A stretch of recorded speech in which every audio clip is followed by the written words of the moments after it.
السلام علیکم ورحمۃ اللہ وبرکاتہ۔ الحمد للہ عدد خلقہ ورضا نفسہ وزنة عرشہ ومداد کلماتہ، وافضل صلوات اللہ واتم تسلیماتہ علی سید انبیائہ ورسلہ وعلی آلہ وصحبہ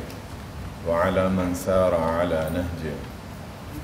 أما بعد فأعوذ بالله من الشيطان الرجيم بسم الله الرحمن الرحيم إن الذين آمنوا وعملوا الصالحات سيجعل لهم الرحمن ودا صدق الله العظيم۔ یہ جو آیت ابھی ہم نے سنی اور پڑھی، آپ کی یہ مجلس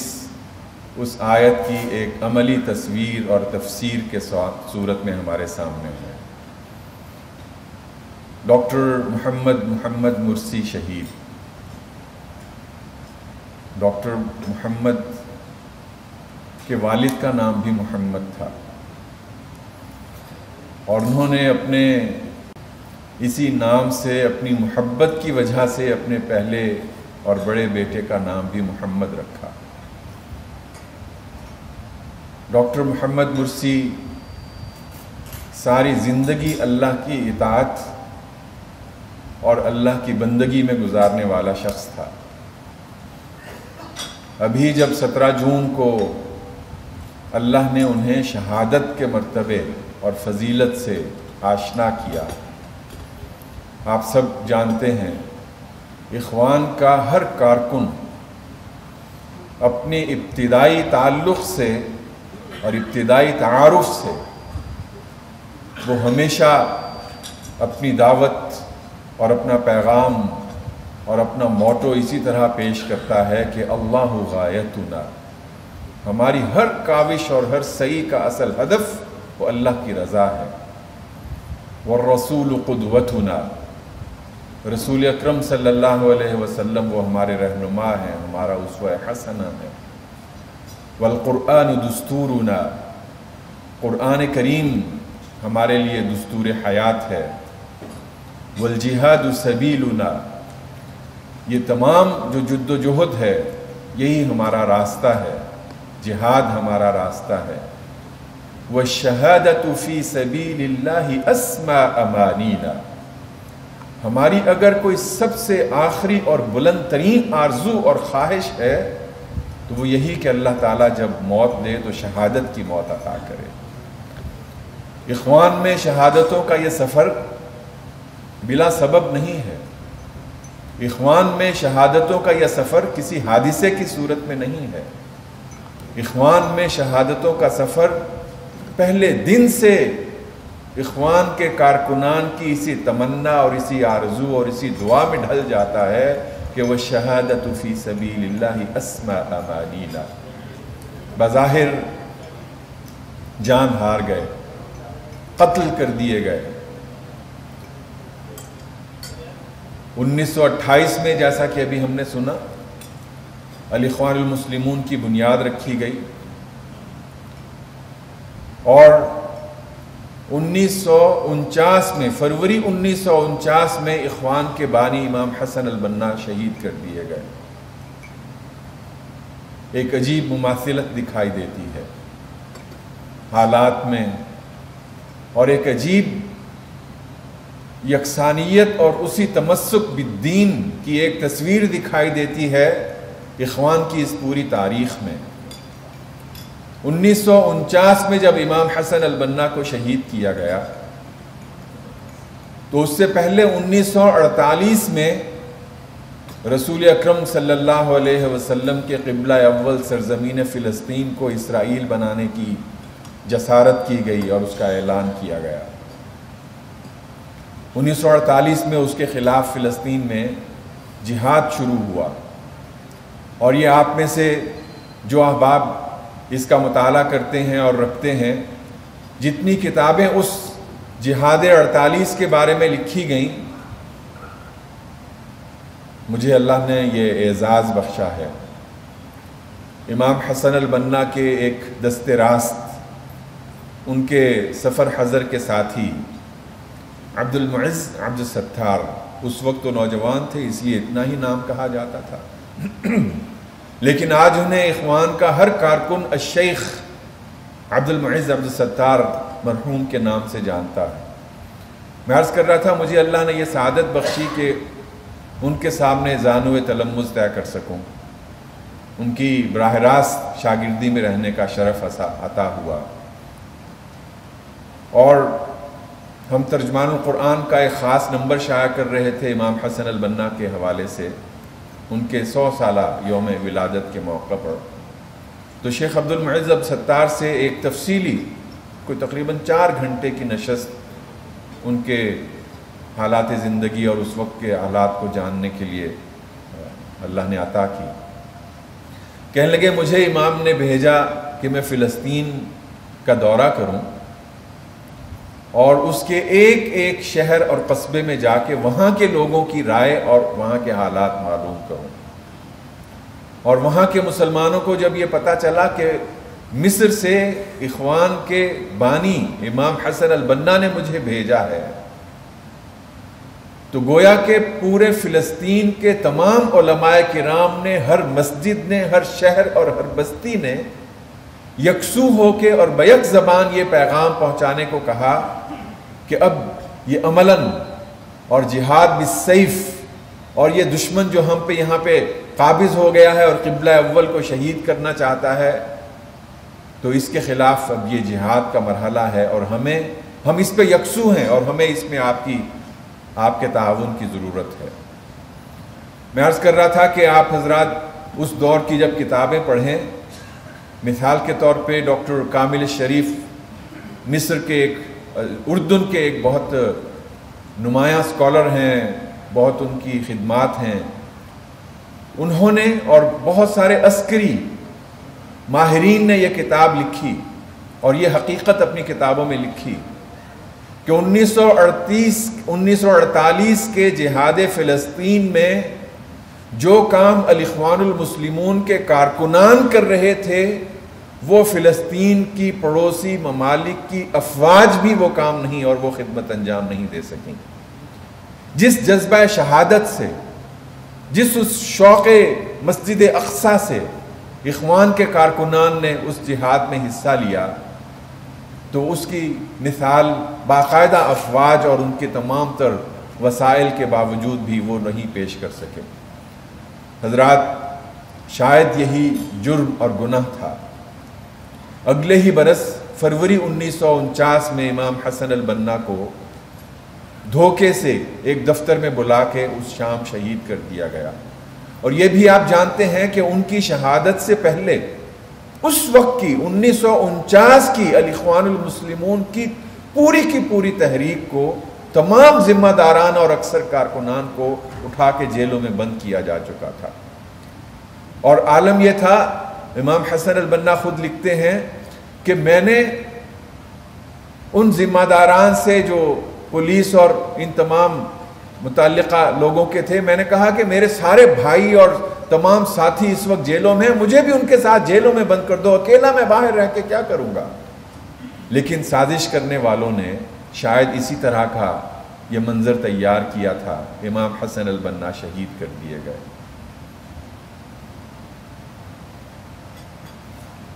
میں ایک تو اس حوالے سے یہاں تھوڑی دیر رکنا چاہتا ہوں۔ 1928 میں اللہ نے اپنے ایک بندے کو توفیق دی، اور ظاہر ہے کہ آپ جانتے ہیں 1906 میں آپ کی ولادت ہوئی تھی۔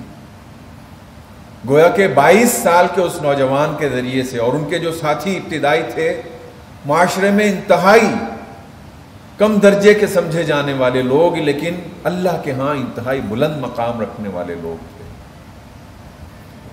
ان 6 افراد نے یہ تحریک شروع کی، اور 20 سال کے بعد، تقریباً 20 سال کے عرصے کے بعد ان پر یہ ابتلا کا دور آ گیا۔ ایک تو یہ پہلو ہمارے لیے بہت اہم ہے کہ صرف اس 20 سال کے عرصے میں امام حسن البنا نے اپنے ساتھیوں کے ساتھ مل کر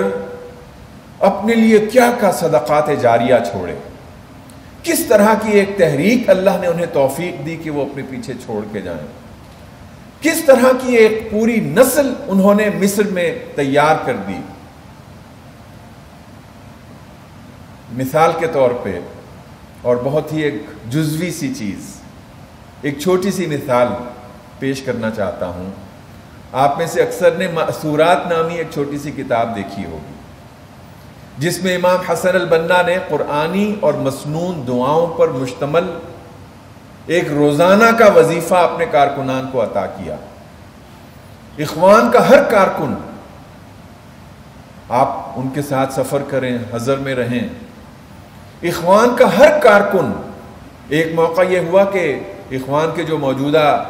مرشد عام ہے ڈاکٹر محمد بدیع، اللہ تعالیٰ انہیں اور ان کے ساتھیوں کو رہائی عطا فرمائے، ہم ایک سفر میں اکٹھے تھے، تو اخوان کا ہر کارکن، وہ دریا بچھانے والے اس عظیم الشان کارکن سے لے کے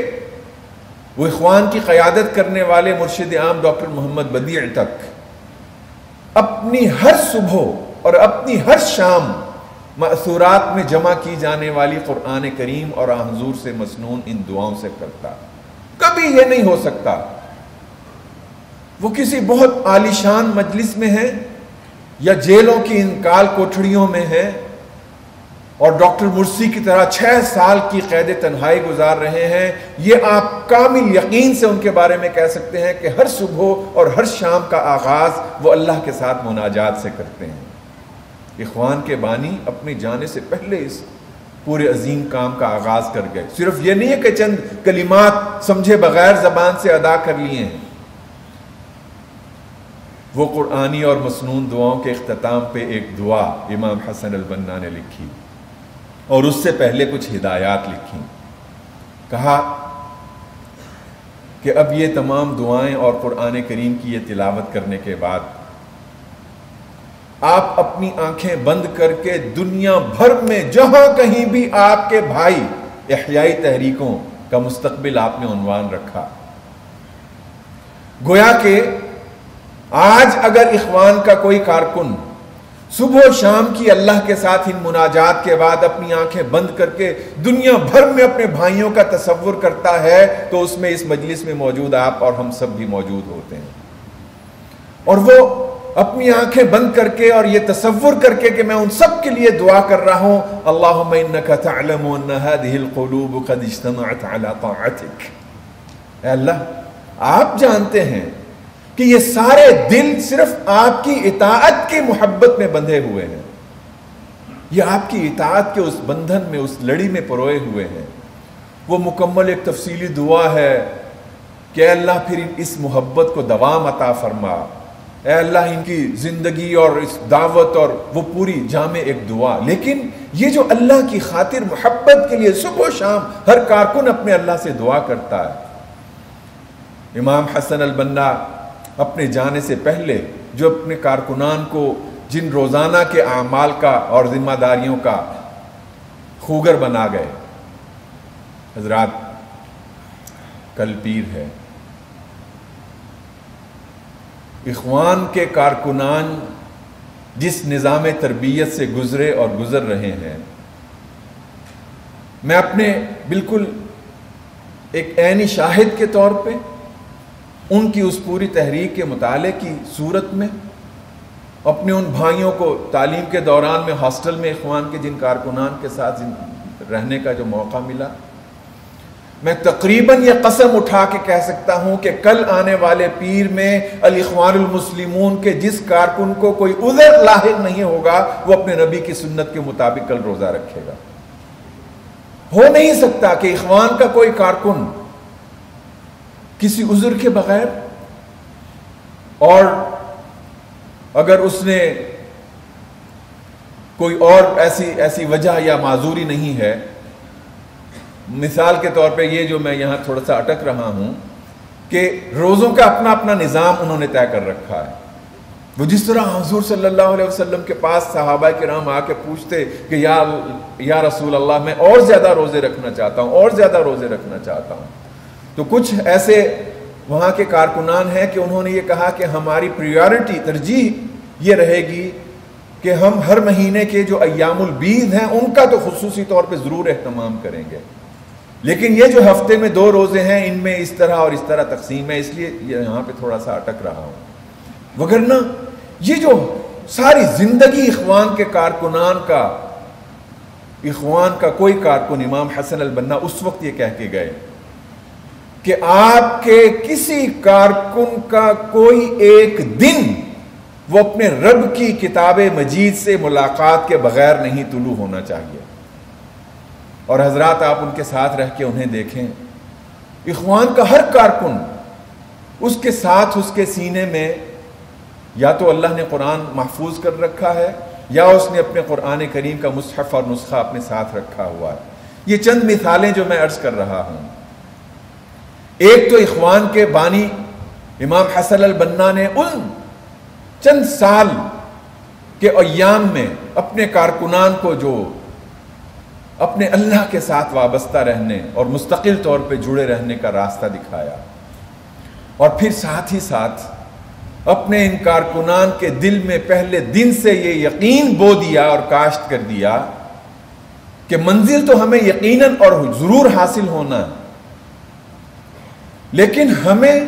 نتائج کو اپنے سامنے اور اپنے ہدف کے طور پہ رکھتے ہوئے ہر حال میں اور ہر صورت میں اپنا کام کرتے چلا جانا ہے۔ اتفاق سے میں ابھی آتے ہوئے اخوان کے کچھ ذمہ داران جو روزانہ کچھ نہ کچھ مختلف وسائل سے ارسال کرتے رہتے ہیں، تو آج اخوان کی طرف سے جو صبح پوسٹ موصول ہوئی تو اس میں اپنے کارکنان کو جو آج کی مختلف رہنمائی دی گئی ہے، طویل تحریر ہے، لیکن حضرات اس کے ابتدائی تقریباً 8 نکات میں اسی پہلو پہ توجہ دلائی گئی ہے۔ اخوان کے بانی نے اپنے کارکنان کو اپنے نبی صلی اللہ علیہ وسلم کی سنت سے آشنا کیا تھا کہ دیکھو اس بات کی کوشش کرنا کہ ہمیشہ آپ باوضو رہیں۔ ہمیشہ اخوان کا کارکن آپ کو باوضو دکھائی دے گا۔ انسان ہے، ہر ایک کے ساتھ مجبوریاں لگی ہوئی ہیں، کمزوریاں، عذر مجموعی طور پہ، اور اس میں تہجد کا اہتمام، اس میں آپ نے اپنے گھروں میں اپنے بچوں، اپنے خواتین، اور پھر روزانہ کی دعاؤں میں خاص طور پہ اپنے مظلوم بھائی جو جیلوں میں ہیں، جو شہید ہیں، ان کے لیے کیا کیا دعائیں کرنا ہے اس وقت میں، ظالموں کے لیے کیا دعا کرنا ہے، لیکن ساتھ ہی پوری تفصیل اور امام حسن البنا کے اقوال درج کرتے ہوئے یہ کہا کہ آپ لوگوں کو یہ جان لینا چاہیے پہلے دن سے کہ یہ پورا سفر یہ پھولوں کی سیج نہیں ہے۔ امام حسن البنا نے ایک جگہ کہا کہ ایھا الاخوان اذا رأيتم السجون قد فتحت لكم ابوابها واذا رأيتم المشانق قد نصبت لكم اعوادها فتأكدوا ان دعوتكم قد بدأت تؤتي ثمارها۔ اے اخوان، جب تم دیکھو کہ تمہارے سامنے جیلوں کے پھاٹک کھول کے بند کیا جا رہا ہے، قید کیا جا رہا ہے، جب تم دیکھو کہ پھانسی گھاٹ کی کڑیاں تمہارے لیے کسی جا رہی ہیں، تو تمہارا یہ یقین پہلے سے بھی زیادہ راسخ ہونا چاہیے کہ تمہاری دعوت نے، تمہاری تحریک نے اپنے ثمر عطا کرنا شروع کر دی ہیں۔ وہ اس وقت سے شہادتوں کا دور شروع ہو گیا۔ پوری تحریک اس وقت بھی جیلوں میں تھی جب اخوان کے بانی کو قد شہید کیا گیا۔ پھر ان کے بعد بھی آپ دیکھ لیں کہ جتنے حکمران بدبخت وہاں پہ آئے، بدبخت کہہ لیں یا بد نصیب کہہ لیں، ایک ہی مطلب اور مفہوم ہے، اور اسی مفہوم میں کہہ رہا ہوں۔ اخوان کے کارکنان اور اس دعوت نبوی کو کچلنے کے لیے انہوں نے مسلسل جرائم کا ارتکاب کیا۔ سید قطب کا ذکر ہو رہا تھا، صاحب ظلال القرآن، فی ظلال القرآن، اور ان کے علاوہ بھی آج کی دنیا میں آپ دیکھ لیں، اللہ تعالیٰ سے ہمیشہ عافیت کا سوال کرنا چاہیے۔ صلی اللہ العافیہ، رسول اکرم صلی اللہ علیہ وسلم نے یہ فرمایا، اللہ سے ہمیشہ عافیت کا سوال کرتے ہیں، کمزور بندے ہیں، لیکن میرے بزرگوں اور بھائیوں اور میری بہنوں، اس عافیت کے لمحے میں بھی مصر کی جیلوں میں اس وقت فرشتہ صفت انسان، یہی قرآن کریم، یہی روزانہ کے روزے، یہی اللہ سے ملاقاتیں، یہی اپنے لیے ہمیشہ باوضو رہتے ہوئے وہ حضرت بلال کی سنت تازہ کرنا جو حضور اور حضرت بلال میں مکالمہ ہوا تھا، لیکن مسلسل قربانیاں دے رہے ہیں۔ اس گھڑی 60,000 اللہ کے یہ نیک بندے وہاں پہ جیلوں میں تشدد کا سامنا کر رہے ہیں۔ یہ صرف گزشتہ 6 سال کے عرصے میں 900 ہمارے بھائی وہ جیلوں میں صرف تشدد اور یہ جو قتل عمد کے واقعات، جس طرح صدر محمد مرسی کا قتل کیا گیا، اس طرح کے 900 افراد اس طرح شہید کیے جا چکے ہیں۔ ہزاروں کی تعداد میں اچانک انہیں عدالت میں لا کے چند منٹ کی کارروائی کے بعد سزائے موت سنا کے انہیں واپس بھیج دیا جاتا ہے۔ اور اس سب کچھ کے باوجود ہم اپنی کوتاہ نظری کے صورت میں تجزیہ کریں تو اخوان تو پھر 1948 میں ہی 1949 ہی میں ختم ہو جانا چاہیے تھا۔ شہید کر دیا گیا، جیلوں میں بند کر کے انہیں ختم کرنے کی کوشش کی گئی۔ لیکن میرے بزرگوں اور بھائیوں، 2011 میں جب اس پوری تحریک کے بعد وہاں پہ بالآخر وہ جبر کا نظام ختم ہوا اور اس سال مصر جانے کا دوبارہ موقع ملا، اخوان کی ساری اس قیادت سے، ان کے ذمہ داران سے، مرشد عام سے، مکتب ارشاد سے ملاقات ہوئی، تحریک کو جاننے کے لیے جو مختلف سوالات کیے تو انہوں نے بتایا کہ اس وقت جبر کا دور ابھی اسی طرح جاری تھا، اس وقت بھی ابھی یہی جنرل سیسی اور طنطاوی یہ ان لوگوں کی ہی وہاں پہ ان کی حکومت تھی۔ کہا کہ اس وقت مصر میں، اور مصر کی آبادی اس وقت 8 کروڑ تھی، 80 ملین تھی، کہنے لگے کہ اس وقت مصر میں، صرف مصر میں الاخوان المسلمون کے ارکان اور امیدواران رکنیت کی تعداد 20 لاکھ ہے، اور ارکان کا ان کا معیار دیکھیں، ارکان کا ان کا نظام دیکھیں، ان کے اس پورے نظام تربیت کو اس کا جائزہ لیں، ہم تو ان کی غبار راہ کی صورت میں دکھائی دیتے ہیں۔ جس طرح اپنے اللہ کی خاطر، اپنے دین کی خاطر، اپنی تحریک کی خاطر وہ قربانیاں دے رہے ہیں۔ حضرات گرامی، ہر دور میں سرزمین مصر کے فرعونوں نے بالخصوص یہ سمجھا ہے کہ وہ اللہ کے دین اور اس کی دعوت کا خاتمہ کر دیں گے۔ ہم اس کا تجزیہ بھی کر سکتے ہیں کہ اخوان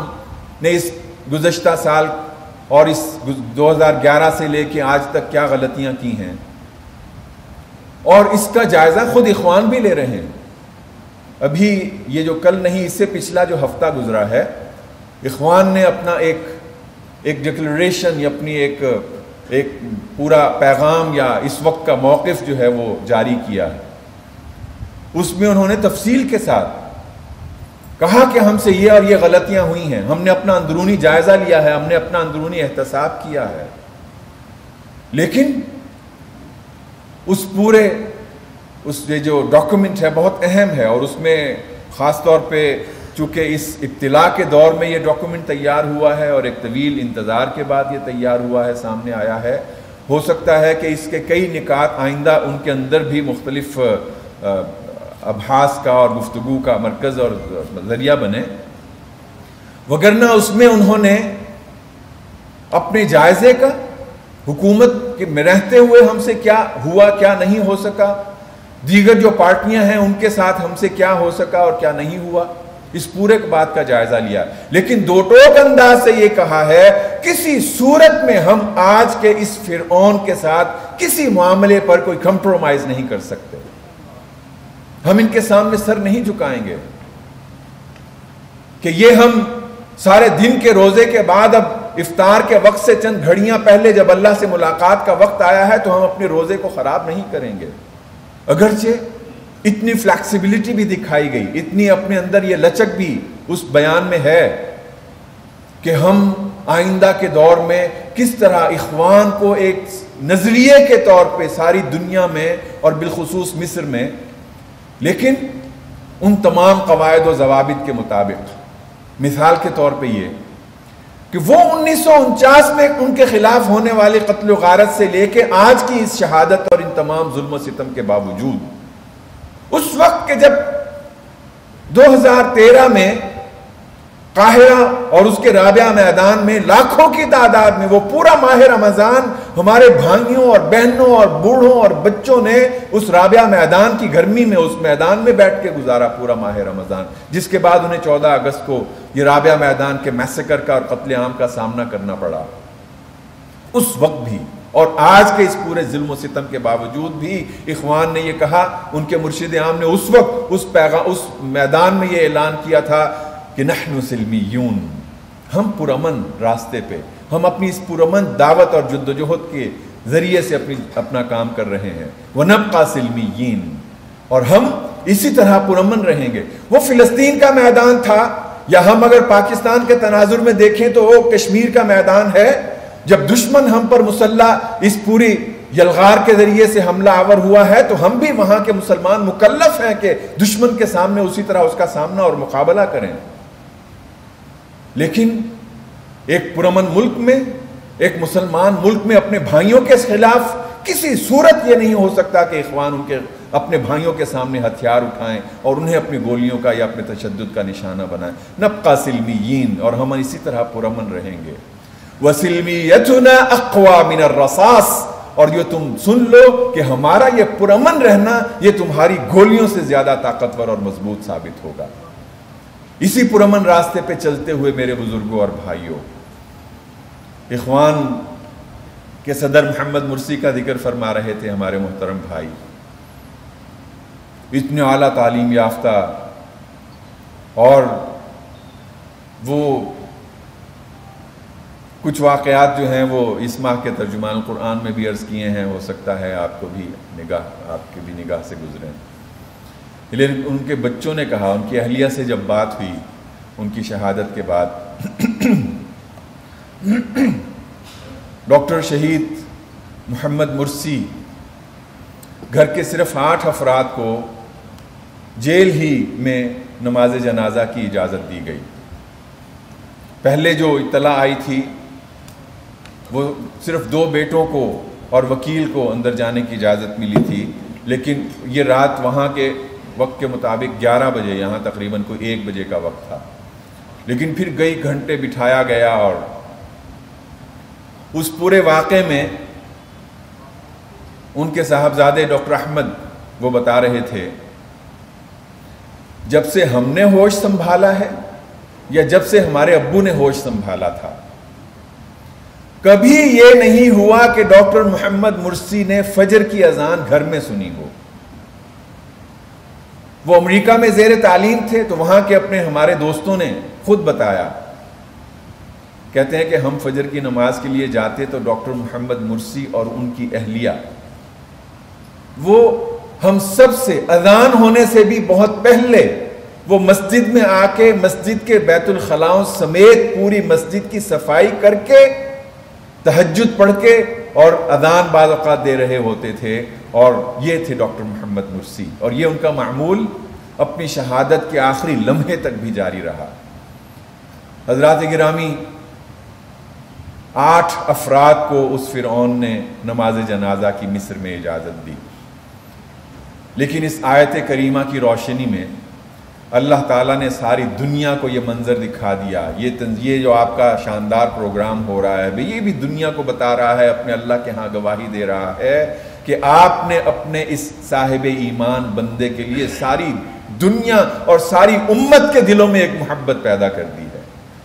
جتنی بڑی تعداد میں ڈاکٹر محمد مرسی کی غائبانہ نماز جنازہ پوری دنیا میں ادا کی گئی ہے، شاید اس موجودہ تاریخ میں کوئی اور شخصیت اس طرح کی دکھائی نہیں دیتی ہے۔ جس طرح آپ دیکھیے پاکستان میں ہر قبیل کے کالم نگار نے اور لکھنے والے نے ان کے بارے میں لکھا ہے، ہماری پارلیمنٹ نے، شکر ہے سینٹ نے اور قومی اسمبلی میں جس طرح ان کے لیے دعا اور قرارداد ہوئی ہے، تو یہ اپنی مثال آپ ہے، سَيَجْعَلُ لَهُمُ الرَّحْمَنُ وُدًّا وَلَا يَعْلَمُ جُنُودَ رَبِّكَ إِلَّا هُوَ۔ اللہ کے لشکروں کو صرف وہی جانتا ہے، کس طرح وہ لوگوں کے دلوں میں، اور یہ کیوں؟ آپ کے عنوان سے یہ پیغام واضح ہے۔ اخوان اگر کوئی وقتی تحریک ہوتے، کوئی جزوی اور عارضی پیغام ہوتا، کوئی ایسا ہدف ان کے پیش نظر ہوتا کہ صرف دنیا اور اس کے کسی لوبھ کی خاطر وہ کام کر رہے ہوتے، تو کب کے فنا ہو چکے ہوتے۔ لیکن میرے بزرگوں اور بھائیوں، آپ صرف مصر نہیں، اس کے گرد و نواح میں جو کچھ ہو رہا ہے، وہ 1949 میں ان کے بانی کو شہید کیا گیا تھا کہ 1948 میں انہوں نے فلسطین میں جہاد کیا ہے، اور اس فلسطین قبلہ اول کی سرزمین کو ایک یہودی ریاست میں بدلنے کی راہ میں جو سب سے بڑی رکاوٹ ہے تو یہی اسلامی تحریک ہے۔ اور اب اس وقت عالم اسلام میں ایک نئی سودے بازی ہو رہی ہے، ڈیل آف دا سینچری کہا جا رہا ہے، صفقۃ القرن۔ اس صدی کی سب سے بڑی ہم کو یا کوئی تیر مار رہے ہیں، اور وہ یہی ہے کہ ہم وادی سینا کا کچھ علاقہ وہاں پہ ہم فلسطینیوں کو بسا دیں گے، اردن کے کچھ علاقوں میں ہم آپ کو متبادل جگہ دے دیں گے، آپ فلسطین کو بھول جائیں، آپ قبلہ اول کو بھول جائیں۔ ابھی اسی مہینے میں یہ 25 اور 26 تاریخ کو، یہ ابھی جون میں بحرین میں کانفرنس ہوئی ہے، اور اس کانفرنس میں اس پورے صفقۃ القرن یا ڈیل آف دا سینچری، یہ جو پورا ناپاک منصوبہ ہے، اس کی لانچنگ کی گئی ہے۔ پہلے اعلان کیا گیا کہ ہم $500 ارب انویسٹ کریں گے، اور ہم بس اس مسئلے کو ختم کرنا چاہتے ہیں۔ اس کا عنوان سارے اس پروگرام کا رکھا گیا پیس ٹو پراسپیرٹی، ہم امن کے ذریعے سے یہاں پہ استحکام اور تعمیر و ترقی لائیں گے۔ لیکن 500 ارب کا لالچ دیا، اور اس کانفرنس میں بھی عملاً جو لانچ کر سکے تو وہ صرف 50 ارب تھے، اور یہ 50 ارب بھی ہمارے مسلمان ممالک سے لیے جانا ہے۔ پاکستان سمیت تمام مسلم دنیا میں اس وقت اس ایجنڈے کی خاطر کام ہو رہا ہے، حکومتوں کو، ارکان پارلیمنٹ کو خریدا جا رہا ہے، انہیں پریشرائز کیا جا رہا ہے۔ لیکن یمکرون و یمکر اللہ، یہ جو پورا سٹیج اور یہ پورا منظر جو تیار ہو رہا ہے، حضرات گرامی، دنیا کے کسی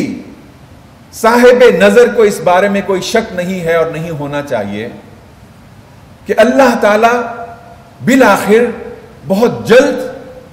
اپنے ان بھائیوں کی نصرت فرمانے والا ہے، کہ جس نصرت کا اللہ نے اپنے بندوں سے وعدہ کیا۔ یہ صرف مصر کی بات نہیں ہے، اور قربانیوں کا سفر بھی صرف مصر میں نہیں طے ہوا۔ ابھی دیکھیے، یہ جو پرسوں جمعہ گزرا ہے، ہمارے ایک برادر اہم مسلمان ملک تیونس میں خواتین کے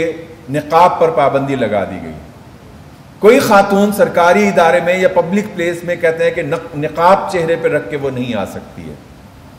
کیونکہ ابھی 17 اکتوبر کو وہاں پہ پارلیمانی انتخاب اعلان کیے ہیں جو وزیر اعظم ہے، اور نومبر میں صدارتی انتخاب، تو کہتے ہیں کہ وہ سیکولر۔ یہ جو پچھلا پورا دور گزرا ہے، اسی عرصے میں تیونس میں بھی جانے کا اتفاق ہوا۔ میں یہ بس یہی واقعہ عرض کر کے آپ سے اجازت چاہوں گا۔ تیونس جانے کا اتفاق ہوا، ایک مجلس تھی، وہاں کی تحریک نہضت کے سارے لوگ تھے، کوئی 20 سے 25 لوگ ہوں گے، سب اپنا اپنا تعارف کروانے لگے، شیخ راشد الغنوشی صاحب سے لے کے اور دیگر لوگوں تک۔ میرے بزرگوں، بھائیوں، عزیز بہنوں، کوئی ایک فرد ایسا نہیں تھا جو کہ اس سے گزشتہ دور میں جیل کی ان تمام آزمائشوں سے گزر کے نہ آیا ہو، اور اکثریت ایسی تھی جو اپنا تعارف یہ کرواتے ہوئے یہ کہتی تھی کہ میں نے مدرسہ یوسف میں 25 سال تعلیم حاصل کی، اور میں نے مدرسہ یوسف میں 20 سال گزارے۔ جو ساتھی ان میں سے 10 سال سے کم جیل گزار کے آیا ہوتا تھا تو ان کے بارے میں یہ سب بالکل اس کا مذاق اڑانے کی طرح کہتے ہیں، یہ ہذا ما تغدش، یہ اس نے تو وہاں پہ کھانا بھی نہیں کھایا، بس ناشتے کا ایک سینڈوچ کھا کے باہر آ گیا ہے 10 سال تک۔ اور حضرات، 10 سال بھی کوئی سہولتوں والی جیل نہیں تھی۔ ایک وہاں کے بھائی سے ملاقات ہوئی، اس نے اپنا واقعہ سنایا، کہنے لگے کہ ناقابل یقین ہے اگر اپنے کانوں سے نہ سنا ہو۔ کہنے لگے کہ جیل میں مجھ پر تشدد کیا جاتا تھا، سب سے زیادہ تشدد اس بات پہ تھا کہ تم نماز پڑھتے ہو، نماز پڑھتے ہوئے پکڑا جاتا تو خاص طور پہ تشدد کیا جاتا۔ کہتے ہیں کہ رات کو ایک دن جو ہے وہ مجھ پہ یوں مار پیٹ شروع ہو گئی کہ تم نماز پڑھ رہے تھے، تو میں بے ہوش ہو گیا، اور بے ہوش ہو گیا تو مجھے چھوڑ دیا انہوں نے۔ جیسے ہی ہوش آئی تو میں نے پھر دوبارہ نماز پڑھ دی، انہوں نے پھر تشدد شروع کر دیا۔ مجھے دونوں ہاتھوں اور دونوں پاؤں سے اوپر باندھا ہوا تھا، اور تشدد کے بعد میں بے ہوش ہو چکا تھا۔ ہوش آئی تو دیکھا کہ وہاں پہ کوئی یہ جلاد نہیں تھا، تو میں نے اسی طرح اسی عالم میں ہی نیت کر کے تو نماز شروع کر دی۔ کہتے ہیں کہ وہ جیسے ہی آئے پاگل ہو گئے وہ لوگ کہ تم اس عالم میں بھی نماز چھوڑنے کے لیے تیار نہیں ہو۔ وہ پھر نماز پڑھ رہا ہے۔ کہتے ہیں کہ وہ پھر تمہاری اہلیہ جو ہے وہ پردہ کرتی ہیں۔ خواتین کو جس طرح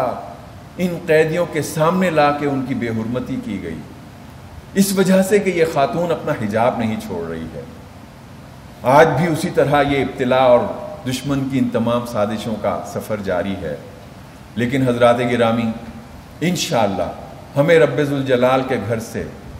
اور ہمارے ان تمام اسیر اور شہید اور اس پورے راستے پہ قربانیاں دینے والوں کو پوری مسلم دنیا میں، اور یہی آپ یہ جو ڈیل آف دا سینچری کے حوالے سے دیکھیں، ایسی جگہوں سے، ایسے ملکوں میں ایسے حکمران اب اس کے خلاف بات کرنے اور اپنا احتجاج ریکارڈ کروانے لگے ہیں کہ جن کے بارے میں آپ اس سے پہلے سوچ نہیں سکتے تھے کہ یہ بھی اس منصوبے کی مخالفت کریں گے۔ انشاءاللہ اللہ تعالیٰ نے شیخ احمد یاسین جو کہ فلسطین میں حماس کے بانی تھے، ان کی اس بات کی لاج رکھنا ہے اپنے اس عظیم بندے اور اس اللہ کے ولی کی اللہ نے راج رکھنا ہے اس کی بات کی کہ میں ایک وقت دیکھ رہا ہوں، اور وہ وقت ان کی کیلکولیشن کے مطابق بہت قریب ہے۔ میں ایک وقت دیکھ رہا ہوں کہ اس ساری دنیا کے نقشے پر ڈھونڈنے سے بھی اسرائیل نام کی کوئی ریاست دنیا میں کسی کو دکھائی نہیں دے گی۔ اور حضرات گرامی، میں ایک آخری نقطہ، وقت اگرچہ طویل ہو گیا، میں اس پہ معذرت پھر دوبارہ چاہتا ہوں، لیکن یہ تمام ان جلادوں کے، ان فرعونوں کے ہتھیار، یہ تمام شیطانی دنیا کے اپنے ہتھیار، لیکن ایک جس کے بارے میں ہم سب کو فکر مندی ہے، اخوان یہ جو پچھلے 6 سال کا عرصہ گزرا ہے، ایک اندرونی آزمائش کا شکار ہو گئے، آپس میں اختلاف پیدا کر دیا گیا۔ کچھ لوگ جو اس وقت ملک سے باہر ہیں یا ملک کے اندر بھی، انہوں نے کہا جی کہ نہیں، ہماری قیادت نے وہ اس طرح اس کا مقابلہ نہیں کیا کہ جس طرح کا کرنا چاہیے تھا، اور بدقسمتی سے